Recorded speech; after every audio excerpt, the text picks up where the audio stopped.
우리가 오늘 함께 볼 하나님의 말씀은 사무엘상 24장 8절에서 22절까지의 말씀입니다.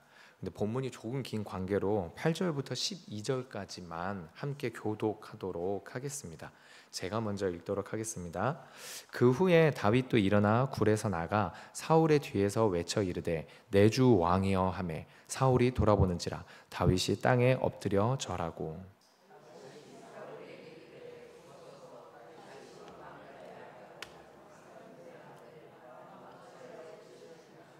오늘 여호와께서 굴에서 왕을 내 손에 넘기신 것을 왕이 아셨을 것이니이다. 어떤 사람이 나를 권하여 왕을 죽이라 하였으나 내가 왕을 아껴 말하기를 나는 내 손을 들어 내 주를 해하지 아니하리니 그는 여호와의 기름 부음을 받은 자이기 때문이라 하였나이다.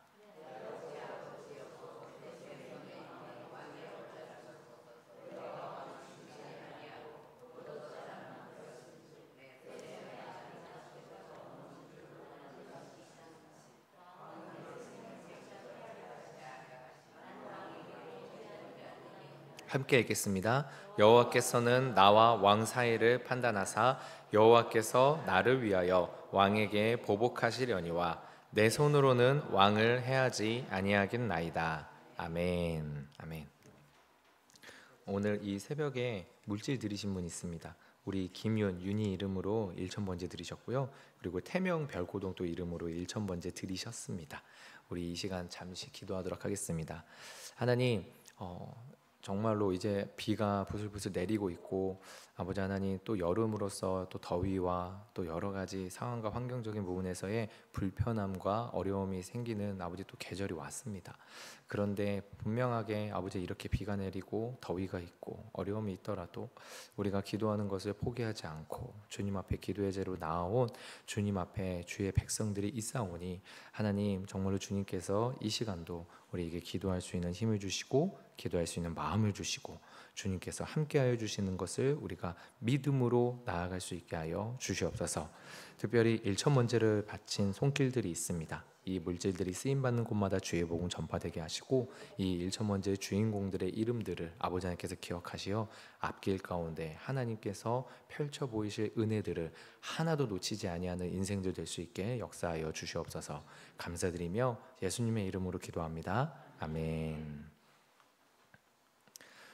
우리가 어제에 이어서 오늘도 다윗이 사울을 죽이지 아니한 이 본문을 가지고 함께 나누도록 하겠습니다. 어제는 영적 싸움의 부분으로서 세 가지를 함께 나눴었는데요.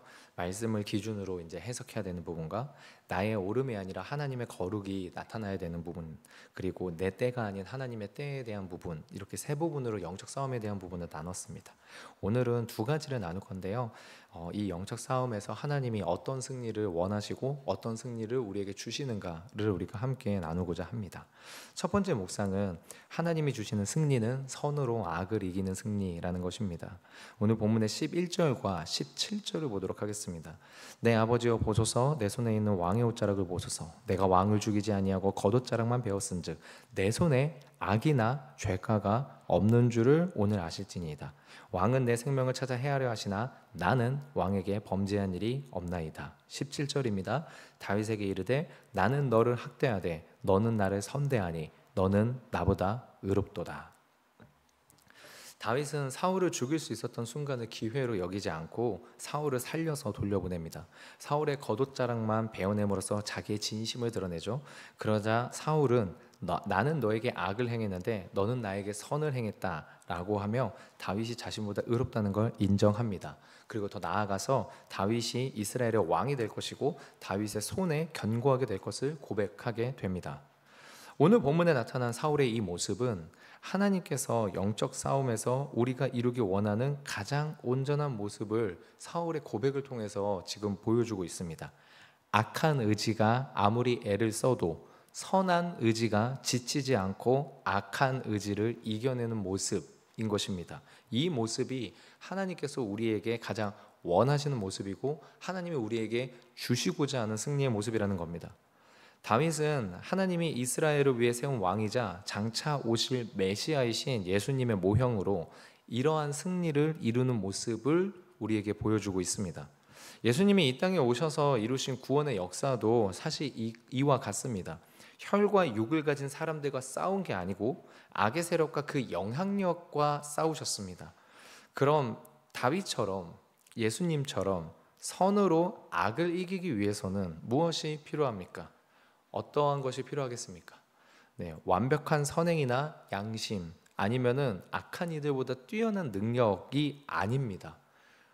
선으로 악을 이기기 위해서 정말로 가장 중요하고 필요한 것이 무엇이냐? 하나님의 살아계심을 믿는 믿음입니다. 이 마음이 참 쉽지가 않지만 이것이 가장 중요합니다. 왜냐하면 언제나 선은 악보다 약하기 때문입니다. 선은 악보다 약하고 제약이 많기 때문이죠. 여러분, 한 드라마에 이런 대사가 나왔던 적이 있습니다. 악은 이토록 거침없이 자신의 길을 가는데 어째서 선은 끊임없이 자신을 증명해야 하는가? 악은 거침없이 자기가 가고자 하는 대로 다 하는데 선은 왜 계속해서 자기가 선하다는 것을 증명하고 입증하며 사람들 앞에서 입증받아야 되는가? 이게 너무나 공감 가는 대사 아닙니까? 악은 거침이 없습니다. 왜냐하면 악하기 때문이죠. 악하기 때문에 다른 것을 생각하지 않습니다. 자기 자신만 생각하면 됩니다. 그 악을 지적하고 가로막는 선은 지켜야 할 것들이 너무나도 많습니다. 그래서 언제나 악보다 선이 한 발 늦고 악보다 선이 할 수 있는 일이 조건적인 부분이 제약이 너무나도 많습니다. 사울은 다윗을 죽이려 하지만 다윗은 그러면 안 됩니다. 사울은 다윗을 죽이기 위해서 그일라의 블레셋이 쳐들어와도 외면할 수 있지만 다윗은 그일라를 외면해서는 안 됩니다. 사울은 다윗을 죽이기 위해서 제사장들도 다 죽여버릴 수 있는 일을 하지만 다윗은 자신을 사울에게 밀고 하는 사람들을 해쳐서는 안 됩니다. 도대체 이 불공평하고 비효율적인 싸움을 어떻게 해야 한단 말이냐입니다. 가족들 안에서 못난 모습이지만 좀 못난 모습이긴 하지만 그래도 예수님의 사랑을 실천하면서 살아보고자 하는데 내 배우자나 자녀가 부모나 형제가 내 마음과 의지를 몰라줄 때가 있습니다. 교회에서 봉사도 하고 헌신도 하는데 사람들이 웃으면서 칭찬도 하고 격려하는 것도 같은데 나의 이 희생과 나의 봉사와 헌신을 너무나 당연하게 여기는 듯하게 그렇게 행해할 때가 있기도 합니다. 회사에서도 학교에서도 무언가 선한 의지를 가지고 사람을 대하고 상황을 바라보려고 해도 그런 나의 마음과 의지가 좀 짓밟히는 때가 있죠. 우리 안에서 선은 해봤자 의미 없는 일이 되어버리는 것 같습니다. 그냥 예수님 안 믿는 다른 사람들처럼 살아도 되겠죠. 아니 100% 그들처럼은 아닌다 하더라도 그냥 조금 지금보다는 좀 적당히 나를 위해서 사는 게 지혜로워 보이고 그래도 별일 안 일어나니까 그렇게 살아도 될 것 같습니다. 선에 대한 기준을 낮추고 선에 대한 기준을 포기하는 자리에 이르게 되는 거죠. 만약에 하나님이 계시지 않다면 이게 맞습니다. 하나님이 계시지 않다면 이게 맞습니다. 하나님이 계시지 않다면 선으로 악을 이기려고 하는 건 가장 미련한 모습입니다. 그러나 하나님이 정말로 살아 계시다면 우리는 가장 미련한 자 같으나 가장 지혜로운 사람들이 되는 것입니다. 하나님이 살아 계시냐 안 살아 계시냐 이것이 모든 기준이 됩니다. 선으로 악을 이길 수 있냐 없냐, 선으로 악을 대하는 것이 지혜로우냐 미련한 것이냐, 선으로 악을 대하는 것이 옳으냐 그르냐에 대한 모든 기준, 조건은 유일하게 이것 하나입니다. 하나님이 살아있냐 없냐. 다윗이 미련해 보이는 길을 택한 이유는 다른 것이 아닙니다. 다윗은 하나님이 살아계심을 분명하게 믿기 때문에 이 길을 선택한 것입니다.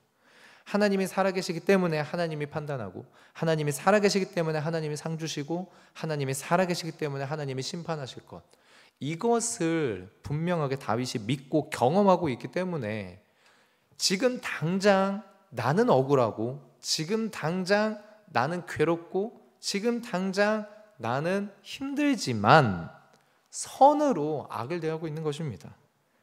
다른 게 아니라 하나님의 살아계심을 확신하기 때문에. 선은 악을 이길 수가 없습니다. 여러분, 이게 분명합니다. 정말입니다. 선은 악을 이길 수가 없습니다.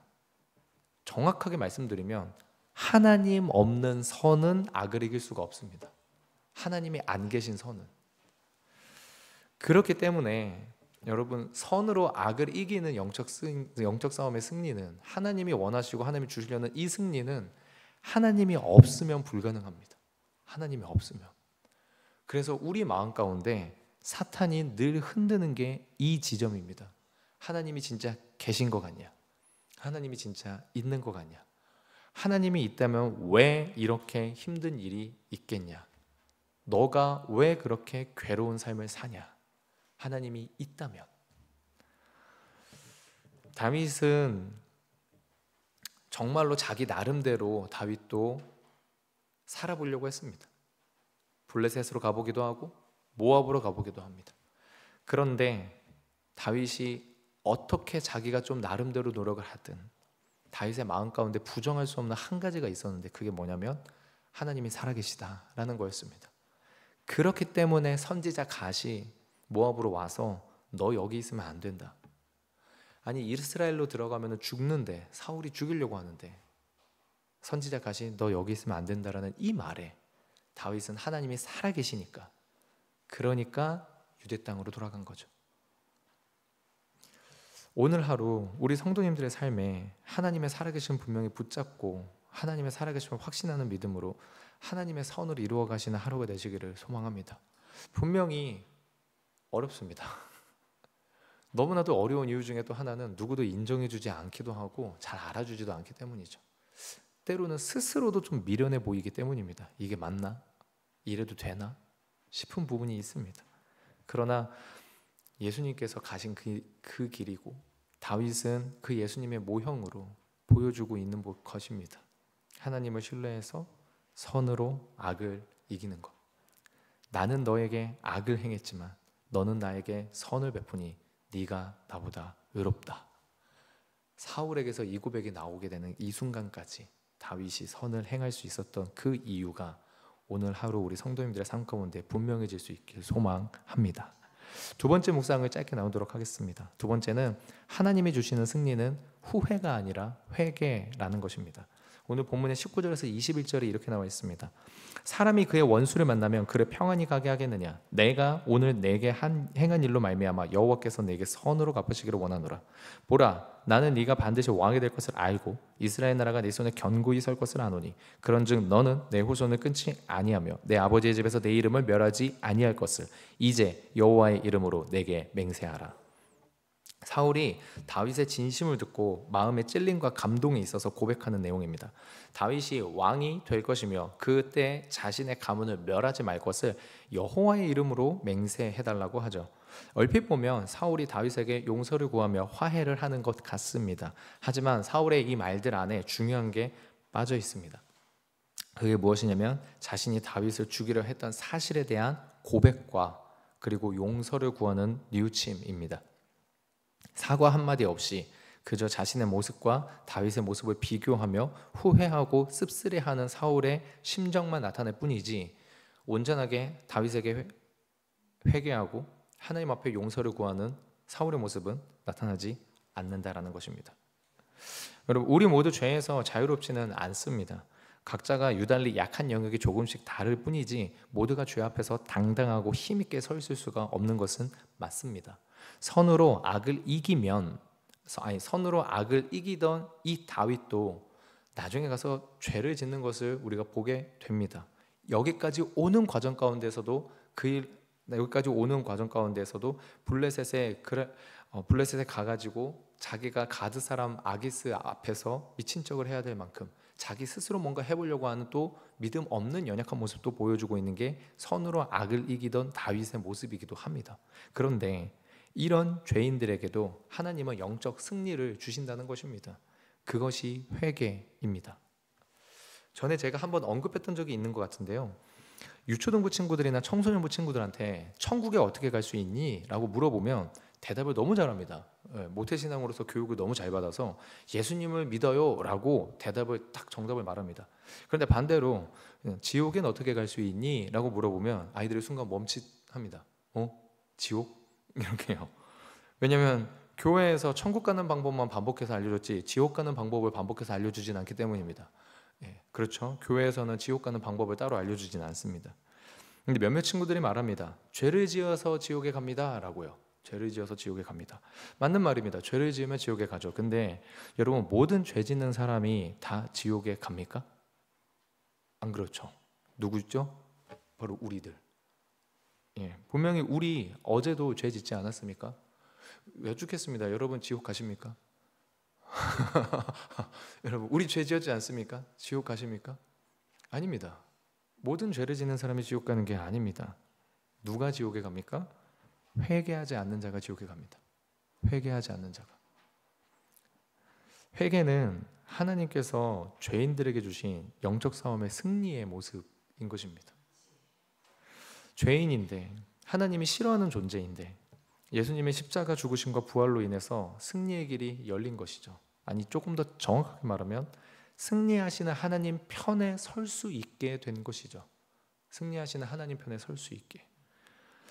여러분, 우리 것을 정말로 믿는다면 비록 능력이 좀 부족하고 연륜과 경험이 부족할지라도 우리는 영적 싸움에서 승리할 수 있습니다. 죄인들이 승리할 수 있습니다. 서로 때로 죄를 범한다 하더라도 우리가 승리의 편에 분명하게 설 수 있다는 것입니다. 사울은 후회는 했을지언정 회개의 자리까지 나아가지는 않았습니다. 우리도 마찬가지로 후회만 하고 있다면 여전히 영적 싸움에서 어둠에 갇힌 상태라고 볼 수 있습니다. 어둠에 갇힌 상태. 하지만 예수님의 이름으로, 예수님의 십자가 앞에 내 마음을 못 받고 자복하며 돌이킬 것을 간구하고 도와달라고 요청한다면 하나님의 승리가 거기에서 시작된다는 것입니다. 능력은 부족할 수 있습니다. 모난 모습 많습니다. 때때로, 아니 솔직히 매일마다 죄 지을 수도 있습니다. 참 악한 마음이 지긋지긋하게 변하지 않을 수도 있죠. 그런데 중요한 것은 하나님 앞에 나 좀 바꿔달라고, 나 좀 변화되게 해달라고, 나를 사용해 달라고 하나님 앞에 간구하고 회개하는 모습이 있다면 여러분, 그게 영적 싸움의 승리가 된다는 것입니다. 우리가 온전하고 100% 정말로 의롭고 선한 모습으로 악을 대적해서 이기는 것만이, 꼭 이 모습만이 영적 싸움의 승리가 아니라 죄인 됨을 분명하게 깨닫고 하나님 앞에 기도의 자리로 나아가 엎드려 울며 회개하고 통회하고 어떻게든 돌이켜보려고 한 걸음 한 걸음, 한 번 한 번 시도하는 그 회개에 합당한 열매를 맺으려는 모습이 하나님이 우리에게 주시는 또 다른 승리의 모습이라는 것입니다. 겉모습은 후패하는 것 같으나 속사람은 날로 새로워지느니라. 우리가 이 믿음의 승리가 우리 모든 성도님들의 오늘 하루 가운데 확인되어지기를 소망합니다. 내가 주님 앞에서 이 싸움을 승리하고 있구나라는 것을 확인하실 수 있는 오늘 하루가 되실 수 있기를 우리가 같이 함께 기도하며 나아가도록 하겠습니다. 기도하겠습니다. 하나님, 정말로 주님께서 우리 한 사람 한 사람 성도님들의 마음 가운데에 아버지 하나님이 주시는 힘으로 아버지 하나님 이 땅을 다시 한번 힘있게 살아갈 수 있기를 소망합니다. 언제나 선은 악보다 약해 보입니다. 참 미련해 보이기도 합니다. 효과가 없어 보이기도 하고 굳이 그럴 필요가 있나라고 될 정도로 아버지 하나님 참 선은 약해 보입니다. 그러나 하나님이 살아계시다면, 아버지 하나님 정말로 하나님이 살아계신다면 하나님의 선은 하나님의 때에 반드시 하나님의 방법으로 승리할 줄 믿습니다. 다만 우리가 그 가운데에 죄인된 모습으로 여전히 가만히 있고 선을 행하지 않는 죄 가운데에서 그냥 머물러 있는 것으로 있지 않게 하소서. 회개하고 돌이켜 주님이 주시는 그 승리 가운데 함께할 수 있도록 우리를 붙잡아 주시기를 소망합니다. 아버지 하나님, 후회가 아닌 회개로, 사울이 아닌 다윗으로 오늘 하루 살 수 있게 역사하여 주시옵소서. 감사드리며 예수님의 이름으로 기도합니다. 아멘.